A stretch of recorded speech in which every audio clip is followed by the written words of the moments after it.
welcoming His Excellency Anwar Ibrahim, Prime Minister and Minister of Finance of Malaysia. I invite him to address the Assembly. Dipersilakan Yang Amat Berhormat. Assalamualaikum warahmatullahi wabarakatuh dan salam Malaysia Madani.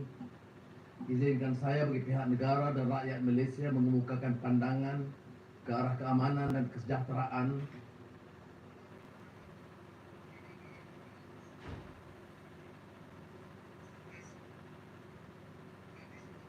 was established almost 80 years ago. The world was still reeling from the horrors of a catastrophic bloodletting that our nation's resolve should never be repeated.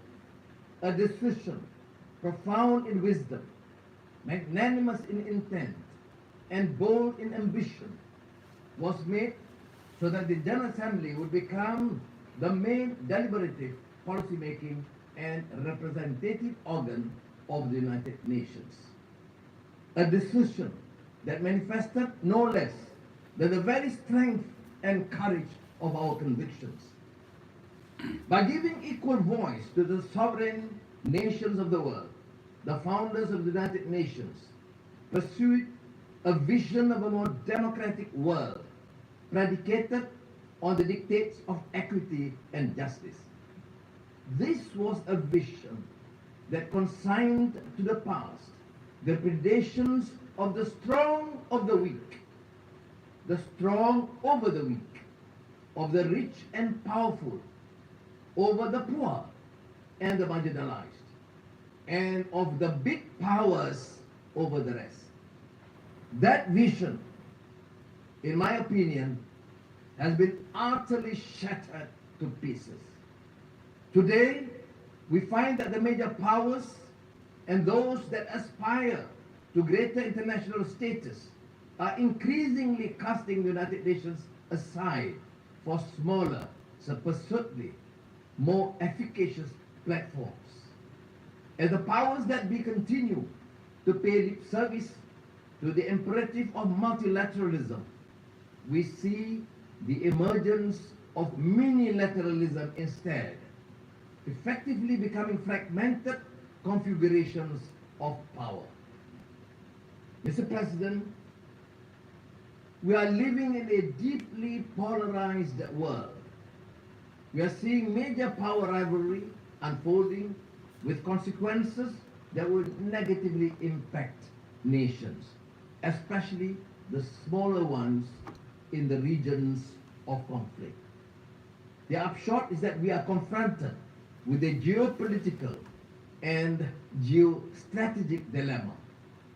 While the major powers continue to assure that a binary choice is not being imposed, the reality for many is that it is the only choice offered. Unchecked, this will ultimately lead once again to a world where the masses are unrepresented, where the few rule over the many, and the many resent the few. The lofty ideals and principles enshrined in the UN Charter call upon nations to resolve their disputes through peaceful means and refrain from the threat or use of force against the territorial integrity and sovereignty or political independence of any state. We condemned unequivocally the Russian invasion of Ukraine.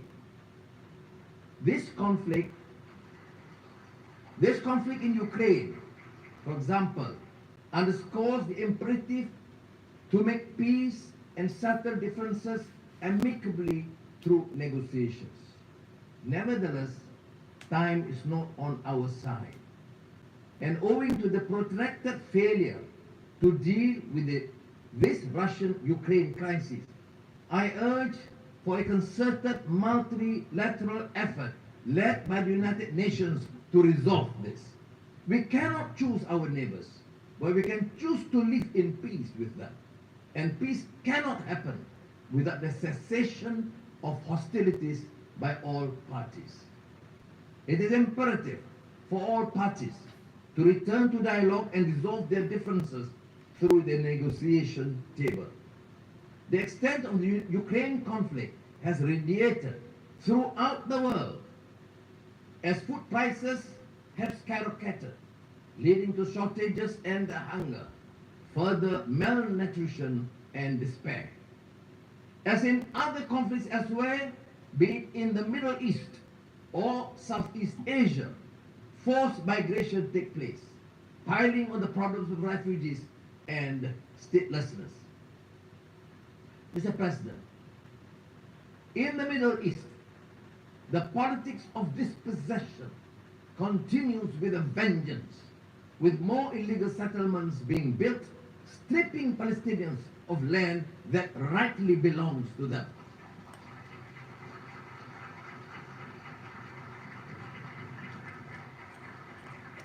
This constitutes a gross violation of international law. It also poses an insurmountable obstacle to a two-state solution, not to mention the continued killings. There is also flagrant hypocrisy in dealing with the issue of Palestine. The international community must speak up against the atrocities committed towards the Palestinians, even as they so vehemently speak out against human rights violations, injustice, and abusive regimes.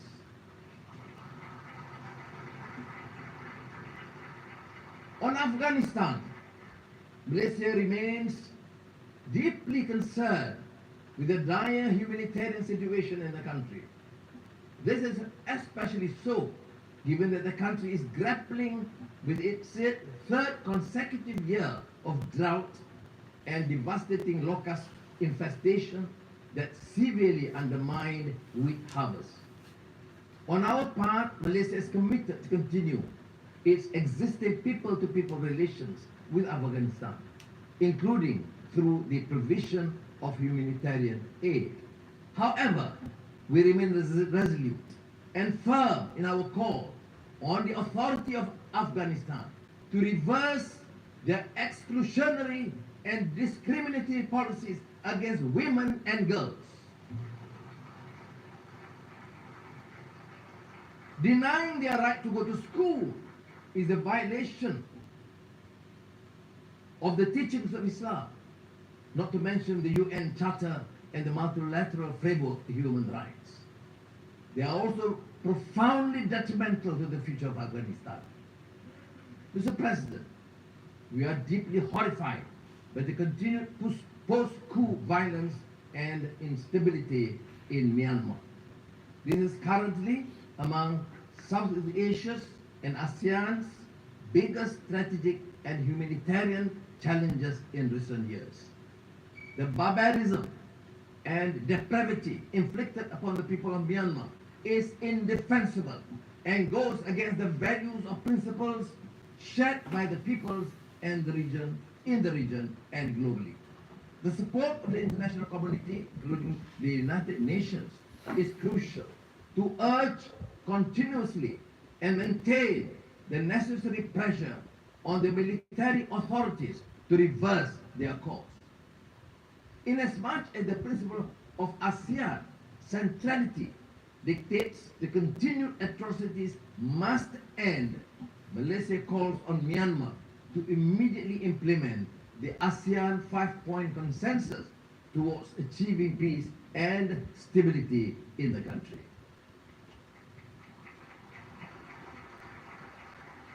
ASEAN is navigating the rivalry between the major powers in the Asia Pacific. Malaysia believes that any strategy undertaken should neither start nor exacerbate a race for dominance. Instead, such strategies should contribute to peace and stability, security and prosperity in the region. Mr. President, scientists have confirmed that the world has just experienced its hottest summer in history. We have heard Secretary General Guterres gravely declare that climate breakdown has begun. Even Malaysia is seeing an increase in adverse impacts of climate change, with increasing temperature, rising sea levels, intensified monsoons and erratic weather patterns disrupting livelihood and degrading local ecosystems. As such, we have not a moment to lose. Malaysia is doing its part by developing low carbon and renewable energy roadmaps to implement mitigating and adaptation strategies. The newly launched National Energy Transition Roadmap should aid us in achieving our NDCs as well as lighting the path towards our net zero aspirations. Discussions on climate change in the absence of equity, justice, and the necessary means to assist and empower countries to undertake greater climate action is an exercise in futility. We also urge the developed countries to fulfill their commitment of mobilizing $100 billion a year to support climate ambition endeavors of developing countries while recognizing that trillions of dollars per annum will be needed in the near future.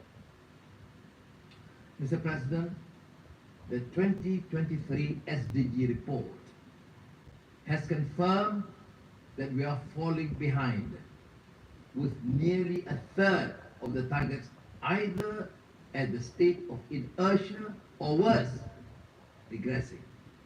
The global economy is also projected to continue to be weighed down by geopolitical uncertainties, supply chain disruptions, increase in commodity prices, as well as challenging financial conditions.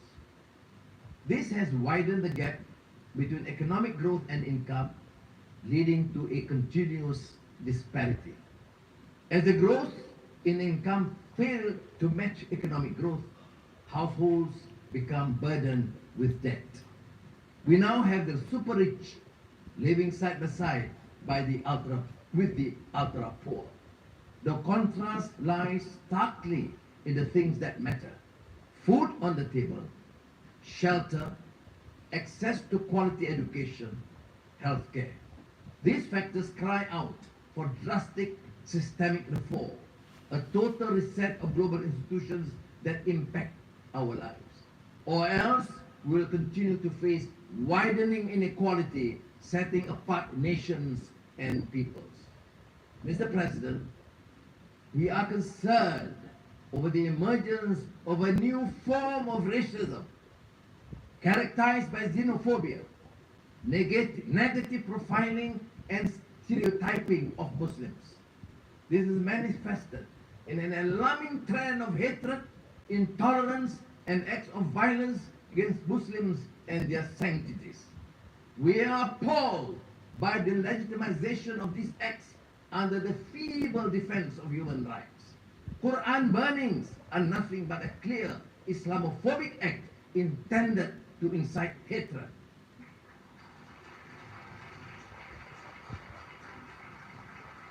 Inaction in the face of such blatant provocation to a religion is simply irresponsible and sends a dangerous message to humanity. We must embody the values of acceptance, tolerance, and mutual respect. We must promote intercultural, inter-civilization, and inter-religious understanding and cooperation. We must unite our faith in common cause to promote understanding and goodwill among our peoples, and strengthen peace and harmony among nations. Mr. President, these are indeed tall orders, but that is the very reason we are here.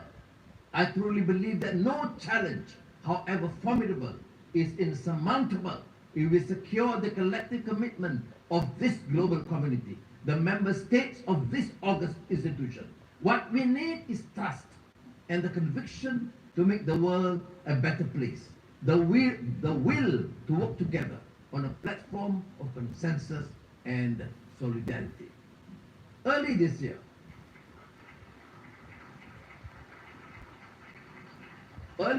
I introduced Malaysia Madani, a vision built on the pillars of core values that we believe are indispensable in any harmonious, thriving, and peaceful society.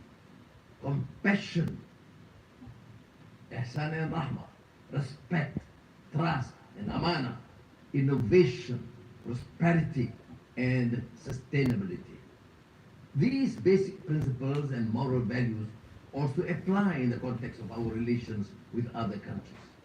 Whether it is G7 or G20 or G77 or APEC or the world's largest FTA, there is no denying that multilateral collaboration is the sine qua non for any effective and sustainable resolution to the crises that the world is beset with. In this regard, it bears stressing that Malaysia's commitment to the UN and the multilateral system is born out of the strong conviction that all countries, no matter how big or small, rich or poor, strong or weak, have a common responsibility towards creating a better world for tomorrow.